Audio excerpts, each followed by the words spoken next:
Bye-bye. Bye-bye. What you're made of, and Kayla Diamond on Easy Rock. Good morning. It is 8:40. Where you going? Time for the bye-bye. Revelstoke Mayor Report with your mayor, Mark McKee. Bye-bye. Good morning, Mark. Morning, Sean. How are you? Excellent. How are you? Look at the day Jack, out what does the today. cow I say? know. Beautiful. It's very enjoyable when the sunshine is out. It's kind of nice to Does the have cow summer say here moo? finally. Summer means that I bring my father up and I get him to do dad tasks around the house. Sweet. You know, you're Yeah. a dad. You know what that's like. Dad, can you come over and do this? Yeah. Yeah. So, can he come over to my house? I know your place is not that big, and he's probably looking for stuff to do. That's what happens when you're retired. You're supposed to just putter, wear white sneakers, take half naps in the afternoon. Oh, sweet. I can hardly wait. You're almost there, Mark. Almost. I October. got to get some white sneakers. What size does your dad wear? Maybe he's got an extra pair. Maybe he's got an extra 8.5. Bye-bye. No, won't do it. Oh. So, Bye-bye. Mark, do you have anything you want to touch base on before? I got a few questions for you here. Let's just dive into the questions. Okay, let's start We're going. with Gotta say the bye-bye. Zamboni. There is approval now to Bye-bye. purchase a fancy new one. What's wrong with the current one? Is there a What does the technical cow say? problem that's causing city extra dollars to spend on Does the cow continuously say fixing moo? it? I have not heard that, but having said that, one of the things that the city's been implementing over the years is an asset management program, and I'm assuming that that's where this would fall in. Is that what is the optimal time to keep a piece of equipment? What is the optimal time before you repave a road or fix or replace a roof on a building, things like that. And so we now have a 15-year financial plan. And it identifies things like this so that they are in good shape, they run good, they're looked after, and there's a program of replacement. Bye-bye. But have I heard that there's problems with this Zamboni? I've not heard Bye-bye. that. So it's more of the kilometers on the Where you car going? You gotta still say good bye-bye. enough to make a decent amount of money back Yeah. in order to put towards something new. Bye-bye. I'm assuming that's Yeah. kind of the mentality. Okay. Yeah. All right. Jack, what does a cow Parking say? and patios. Parking and patios. We're getting more and more patios, Does the which cow is, say of moo? course, taking away some parking, which cause concern for some, while others want that patio. Where are we at? Well, and let's be real clear. Patios are a great thing, and they add to the ambience. People enjoy them. The tourists and locals I like patios, but as the mayor, is that if there's a concern about something, we better start looking into it before it becomes a serious problem. And that's all that I'm asking is let's do a parking study. Let's look at the patios because they do have implications. We're finding the town is getting busier and busier. It's getting harder to Bye-bye. find a place to park. And Bye-bye. we're also having bylaw enforcement now Bye-bye. going around and looking Where you at going? You gotta say the bye-bye. parking issue. So it's time for us to look at Say bye-bye. everything with it. And that's all I'm saying is that let's look at it and make sure that we're going in the right Jack, direction. What does a cow say? Now, when a new business wants to build a building, Does the if cow they say moo? need parking stalls and they can't, there's cash in lieu, correct? That's right. Is there anything in the coffers to start, say, building or adding on to the existing city parking lot? Although I don't think there's much room in there anymore. But Probably not, but we have a fee in lieu of parking. If you can't provide enough parking stalls, you pay into this fund, and it's $20,000 a stall, and that money can only be used for development of parking. Can't be used for anything else. So, is there money in the fund? Yeah, there is. I'm not sure how much it is. Bye-bye. I don't even want to guess how much is in there, but I'm sure that everybody can well imagine that to buy land for parking and then You gotta say paving it and bye-bye. getting it all set up is extremely expensive. Bye-bye. So all I'm saying is that let's start the conversation. Jack, Let's what look does the into cow it. say? Let's make sure we are moving in the direction that we want to be moving in. Does the cow say And moo? we have a policy, and just because we have a policy, I'm going to go get a patio. Well, we probably should be tightening up the criteria a little bit and making sure that it's adding to the community instead of taking away. with that said, has there ever been a discussion on a city level about not having cars, vehicles, except for those that may need handicap access to park downtown, in the downtown core, Mackenzie to say second. Well, let's say that when we originally started the whole revitalization program, that and widening the streets and cobblestoning Mackenzie Avenue, Grizzly Plaza, that was actually a big topic of the day. And I'm fully in favor of it. At some point, the future of Revelstoke may be that Mackenzie Avenue is a pedestrian only. We got to have throngs and throngs of tourists clogging up the streets that want to be enjoying our community before Mark, that to be happens. clear, we don't need tourists coming here wearing thongs and walking around town. That's not what we need. Especially old retired mayors wearing thongs, right? But when we get to that point, the community will be looking at it, and I think that at some point it's going to be a natural progression. I think that we have a long ways to go before we're there. And again, shutting down Mackenzie Avenue to vehicle traffic and pedestrian only is going to have its own implications of we are again losing a whole bunch more parking, but at some point I think that it's a natural evolution. Bye-bye. All right, so that's something potentially down the pipeline, maybe when your grandkids and Jack are like 60. And I'll be wearing white runners. Bye-bye. Okay, so tisk. This DCC thing Jack, what does a cow is rather say? interesting. But before I ask this question, in Rotary, Cow say moo? we had our student that we send out to Ottawa. Cohen Lucier was there, and he did a presentation on his experience in Ottawa with all the other kids that go. And they learned about conflict resolution. And it also involved a dance party and a pizza party. Oh, man. And I wish thought- I'd heard that before. We could have done that at City Council. We can fix this problem. Have a dance party with a pizza. grade 11 student, with a pizza party, a dance party, you, David Evans, and everybody else that works in the construction world. So I think that we figured out the problem. We could have a dance-off. Exactly. We figured that out. So, Sweet. but a quick shout out to Cohen for his trip. Bye-bye. Okay, Mark. So why did the DCC discussion break down each detail, and why was it you not gotta say bye-bye. tabled right away? Well, why wasn't it tabled right away? It's I think that City Council Jack, what does a cow and say? the community has had a little bit of sticker shock over the very first Does a cow say report moo? that came to committee of the whole, went out to the public, and I'll talk about single family residential development cost charges because it's easy for people to understand. A single family home right now, development cost charges are $12,000 a unit.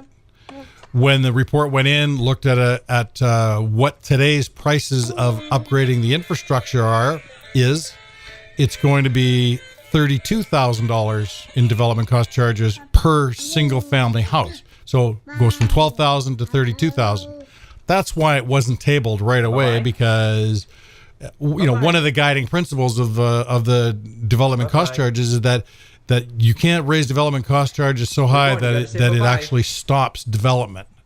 You have all this infrastructure that you are going to be requiring, and you have to Jack, figure what does a out cow say? how it's going to get paid for. Does a cow So say there moo? is through the development cost charge process, council looks at it and then decides how important it is to the greater good of the community, and can apply what's called a municipal assist factor, where a certain percentage of the projects go to all the taxpayers or users, depending on what the project is. Like roads would be all users. Water would only be people that are hooked onto city water, not Big Eddy. And sewer would be only people that are hooked onto city sewer. So again, anybody that's on septic or in the Big Eddy wouldn't be paying a sewer DCC. Bye-bye. Okay. So Bye-bye. council looked at it, and staff Bye-bye. looked at it, and so the option that came back Where you going? You gotta say was bye-bye. about $22,900. Bye-bye. So when it's going from 12, then it was 32. Jack, what now does it's the cow say? 22.9, and again, it's still Does the cow say in my moo? mind still high, but.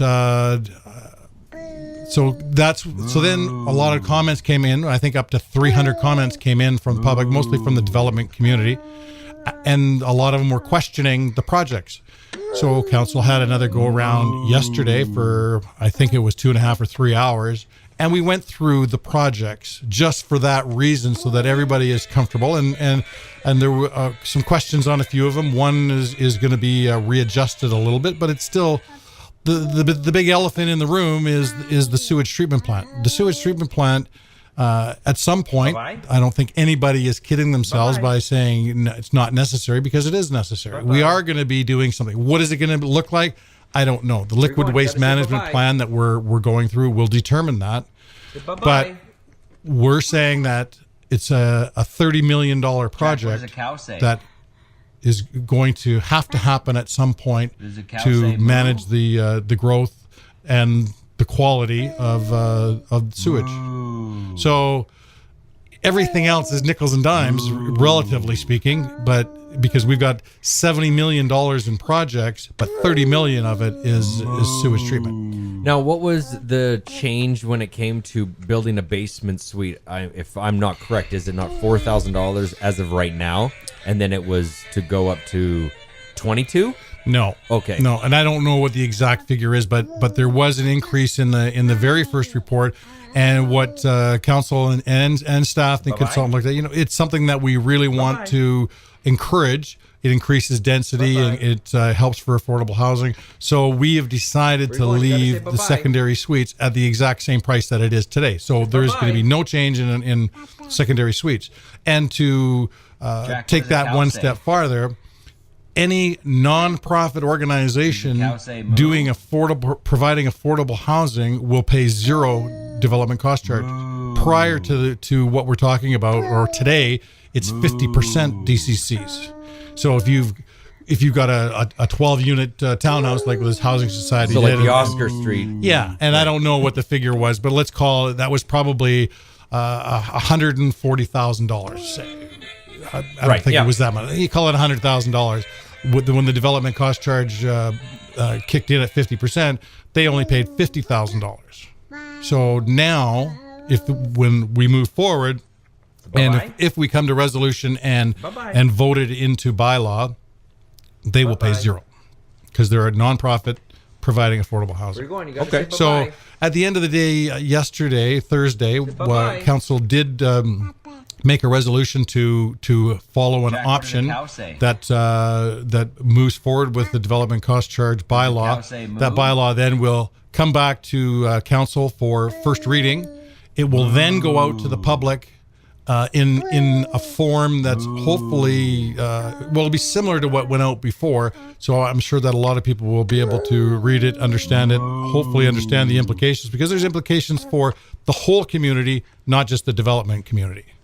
And that then the feedback will come back to council, and council will decide what it's going to do. But then this goes off to the ministry. They'll look through the process, they'll look at the projects, they'll look at the funding formulas that we put into place, and they'll either make recommendations to make changes, or they will approve it, and then it comes back and gets final reading and adoption from council.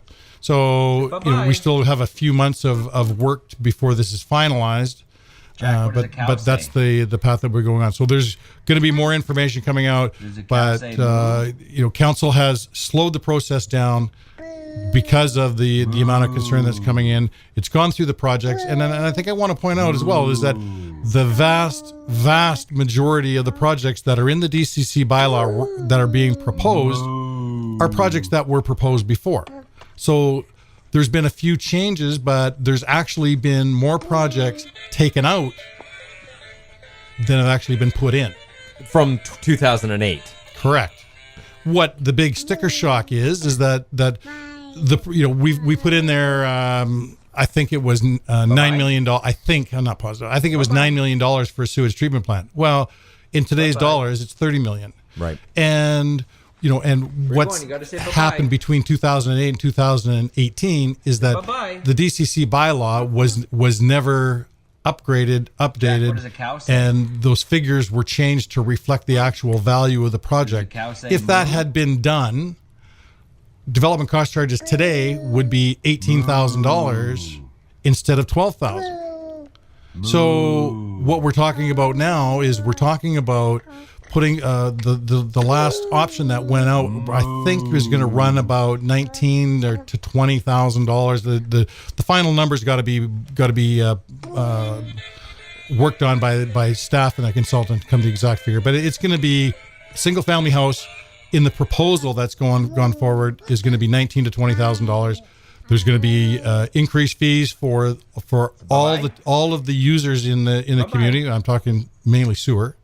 So that information is going to come back. Council is going to put Where you going? You got to say a motion on the floor. If it gets approved, that information then goes all out to the public, the development community, for additional feedback from the community back to city council. So, ooh, a good open house. Those are fun. I'm not sure how that is going to unfold. It may just be an information bulletin going out. It may be a session. I don't know. Council will be making that decision. But anyways, this is a lot longer drawn out process than I think a lot of people thought it would be, and it's just because of the numbers that we're talking about. And I think that we also have to think about is, are we planning for the future? And I think that we are. And this is a tough pill to swallow, but we are going to be reaping benefits as a community in later on. Well, Chamber said 80,000 plus people come through here a year. Bye-bye. Each person's flushing the toilet once. So well, and that's the other side of it is that we're 7,500 people. But we actually are, a lot of times, we're probably doubling our population on busy days, whether it's in the wintertime or it's in the summertime. And we have to provide services for a lot more people than what our population is. All right, that's it for your mayor report today. Thanks, Sean.